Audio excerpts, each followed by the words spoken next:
ओम श्री सद्गुरु परमात्मने नमः।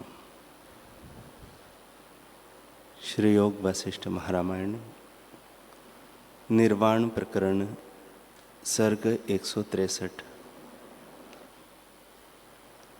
श्री वशिष्ठ जी बोले, हे रामचंद्र जी, यह जगत मन से उदय हुआ है। ज्ञानी का मन सत्पथ को प्राप्त हुआ है, इससे उसे जगत की भावना नहीं होती। जैसे बालक को संसार के पदार्थों का ज्ञान नहीं होता, वैसे ही ज्ञानी के निश्चय में जगत कुछ वस्तु नहीं है। हे रामचंद्र जी, जब ज्ञान उपजता है तब जगत कुछ भिन्न वस्तु नहीं प्रतीत होती है। जैसे जल की बूंदें जल में डालिए तो भिन्न नहीं लगती, वैसे ही ज्ञानी को जगत भिन्न नहीं दिखता।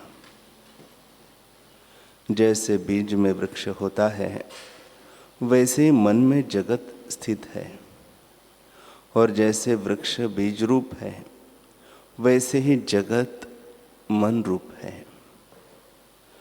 जब जगत नष्ट होगा तब मन भी नष्ट हो जाएगा, और मन नष्ट होगा तब दृश्य भी नष्ट होगा।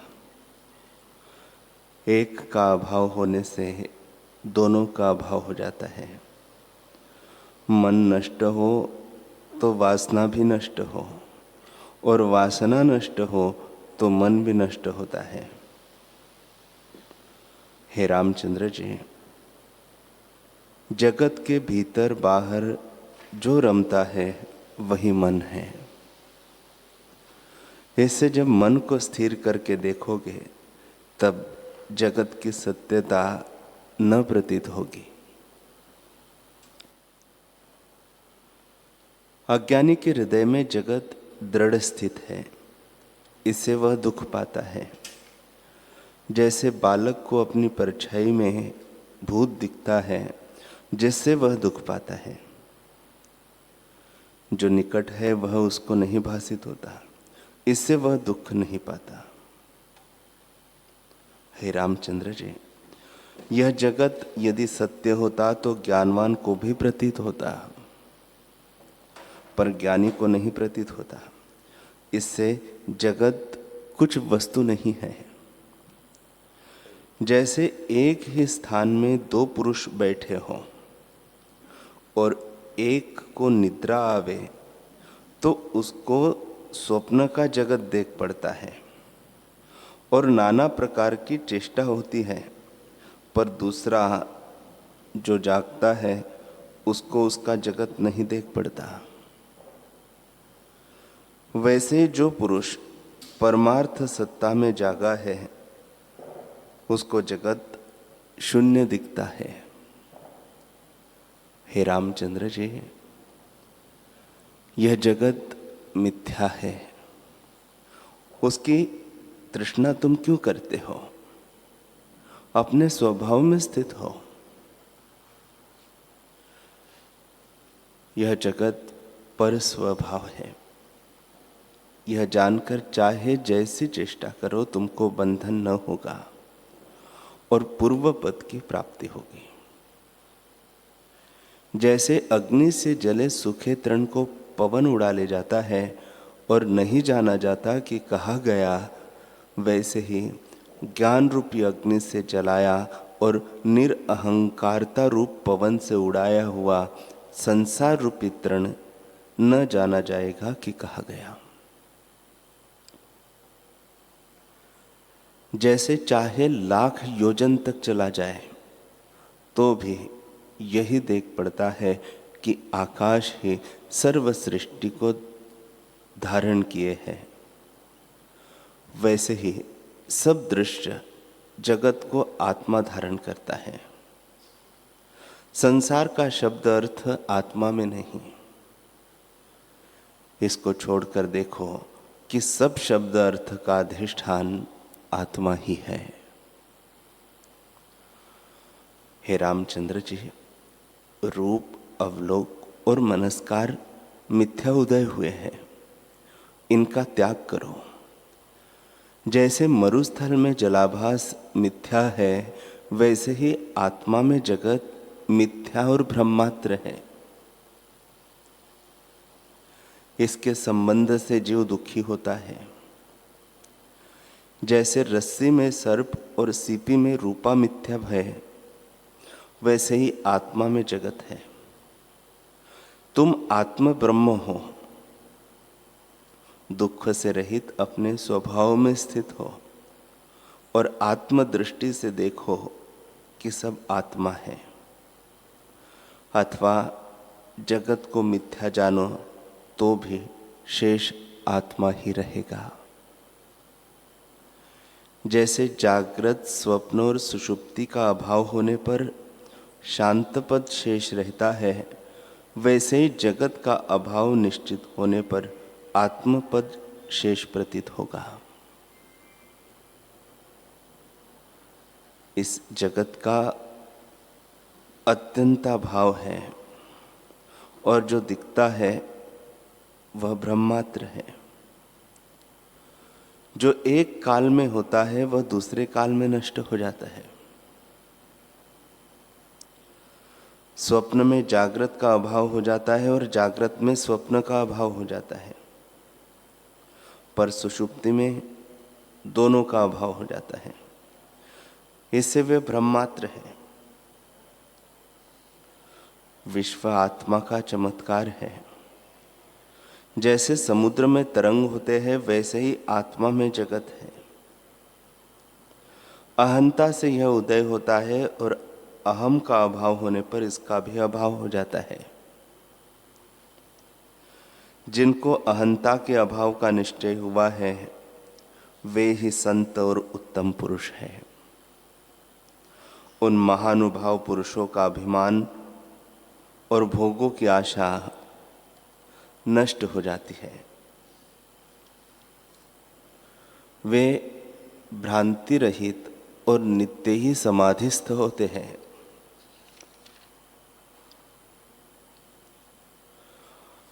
राम जी बोले, हे भगवान, यह मन रूपी मृग संसार रूपी वन में भटकता है। वह समाधान रूप कौन वृक्ष है जिसके नीचे आकर शांत हो?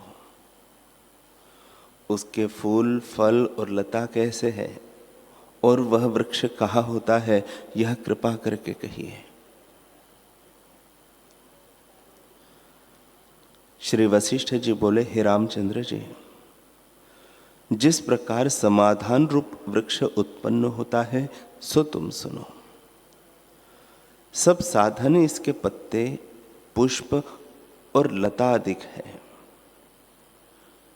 हे रामचंद्र जी, यह वृक्ष सब जीवों के कल्याण के निमित्त साधना चाहिए। अब तुम इसका क्रम सुनो।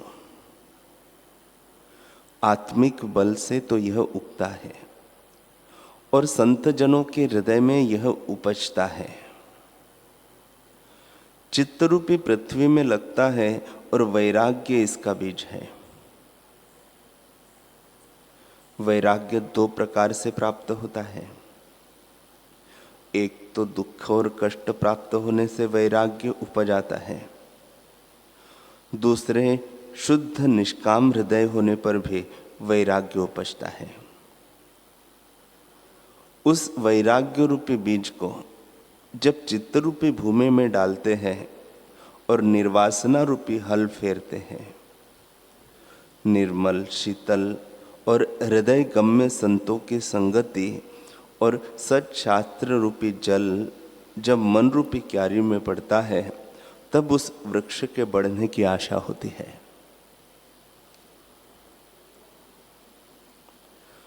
बहुत जल से भी उसकी रक्षा करते हैं।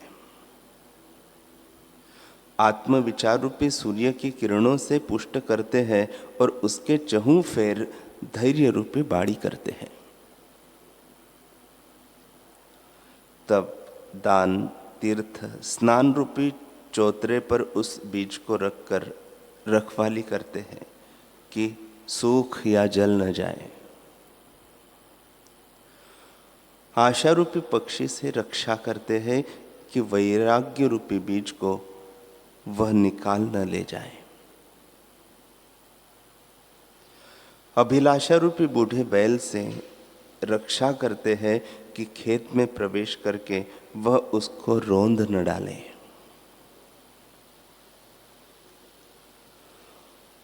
उसके निमित्त संतोष और संतोष की स्त्री मुदिता दोनों को पहरे पर बिठा रखते हैं।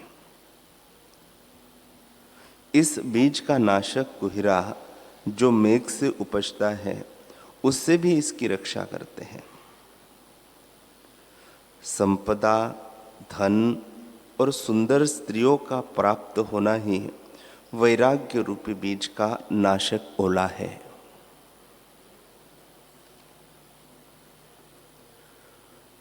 इसकी रक्षा का एक सामान्य और एक विशेष उपाय है। तब से इंद्रियों को वश करना, दुखी पर दया करना और शास्त्र का पाठ और जप करना इत्यादि शुभ क्रिया रूपी यंत्र की पुतली इसके पास विद्यमान रखिए तो सब विघ्न दूर हो जाते हैं।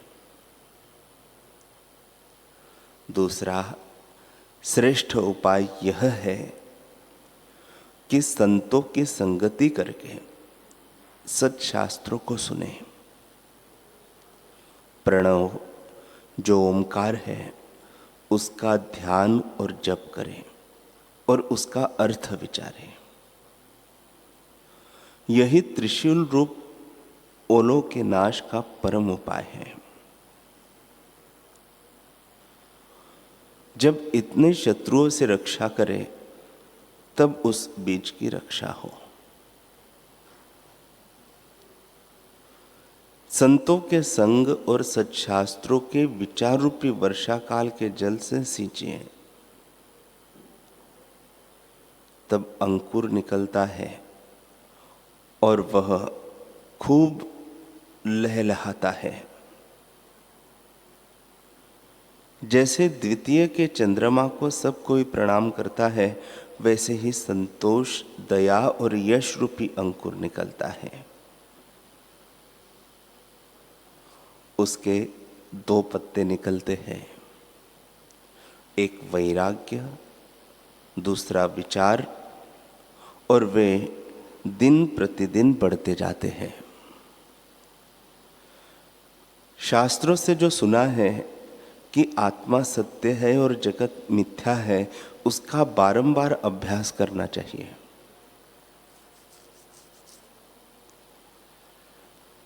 इस जल के सिंचने से वे अंकुर दिन प्रतिदिन बढ़ते जाएंगे और उनके तने बड़े होंगे।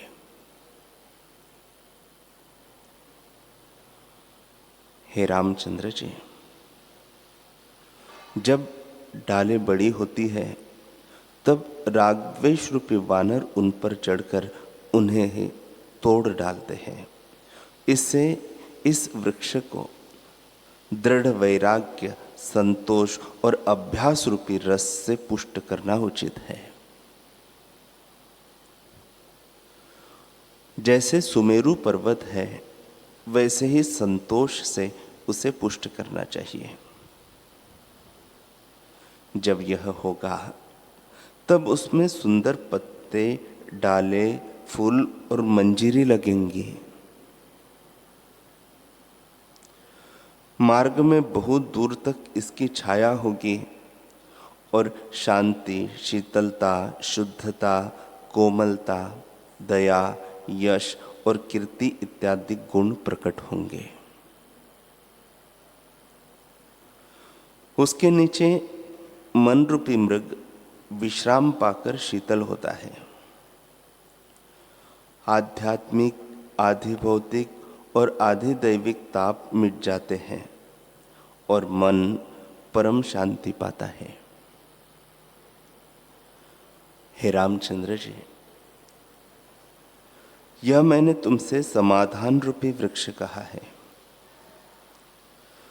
जहां यह वृक्ष उत्पन्न होता है उस स्थान की शोभा कहीं नहीं जा सकती।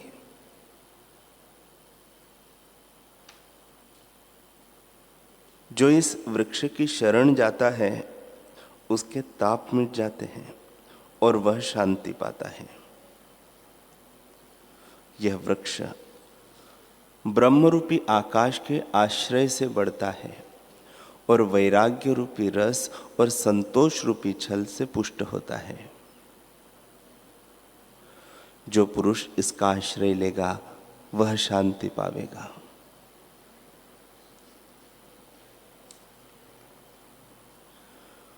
हे रामचंद्र जी, जब तक मन रूपी मृग इस समाधान रूपी वृक्ष का आश्रय नहीं लेता तब तक भटकता फिरता है, शांति नहीं पाता। जैसे मृग वन में भटकता है वैसे ही मन मृग भटकता है।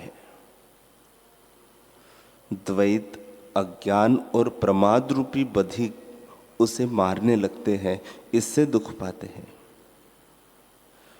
जब भय से इंद्रिय रूपी गांव वासियों के निकट जाता है तब वे आप ही इसको देखकर पकड़ लेते हैं, अर्थात विषयों की ओर खींचते हैं और उससे वह बड़ा कष्ट पाता है।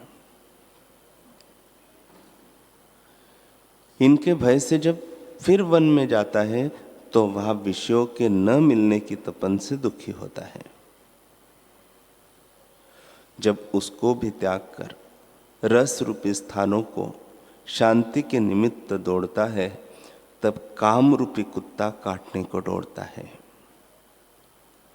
और उसके भय से जब फिर वैराग्य रूपी वन की ओर दौड़ता है तब क्रोध रूपी अग्नि जलाती है। वासना रूपी मच्छर दुख देते हैं। लोभ और मोह रूपी अंधेरी इसे अंधा बना देती है। निदान पुत्र और धन रूपी हरे हरे तृणों को देखकर यह उनको ग्रहण करता है, तब गड्ढे में गिर पड़ता है। वह गड्ढा तृण से ढका हुआ है। वह तृण पुत्र और धन है। उनको सुंदर देख यह ममता रूपी गड्ढे में गिर पड़ता है। इस प्रकार दुख पाता है।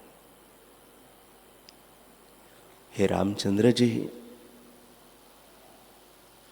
जब मनुष्य झूठ बोलता है तब मृत्तिका में लौटने की सी चेष्टा करता है और जब मन रूपी भेड़िया आता है तब वह उसको भक्षण कर जाता है।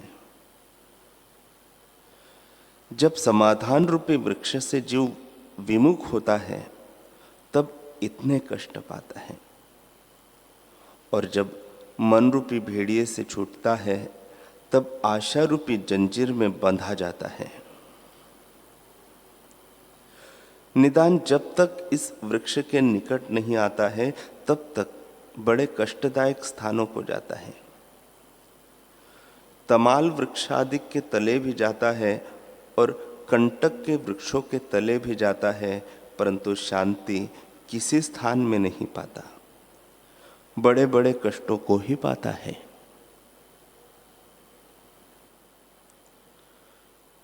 श्री वशिष्ठ जी बोले, हे रामचंद्र जी, इस प्रकार मूढ़ मन रूपी हरिण भटकता है।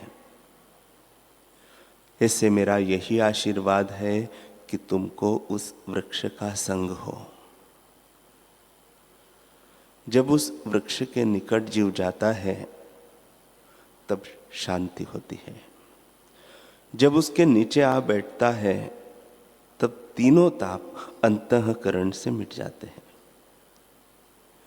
जितने विषय रूपी वृक्ष है उनके निकट गया हुआ मन रूपी मृग शांति नहीं पाता, पर जब समाधान रूपी वृक्ष के निकट आता है तब शांति पाता है और उसकी बुद्धि खिल उठती है।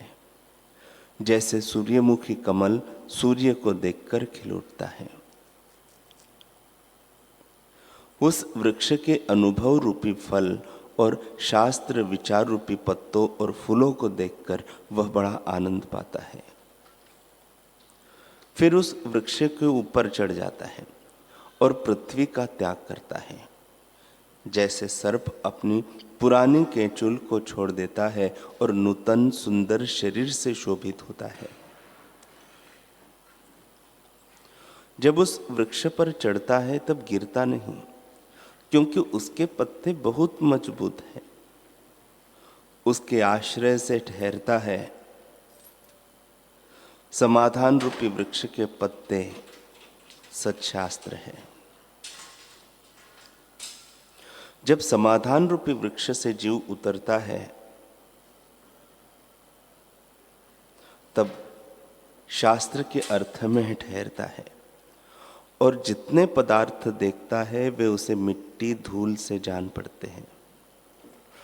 तब वह अपनी पिछली चेष्टा को स्मरण करके पछताता है।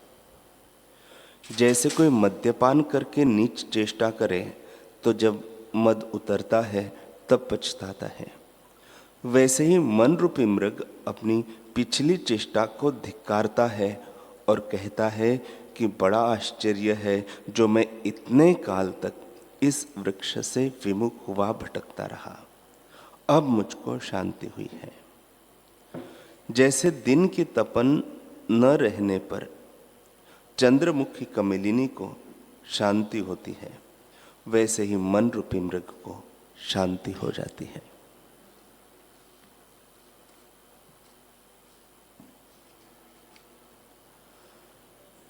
हरि ओम।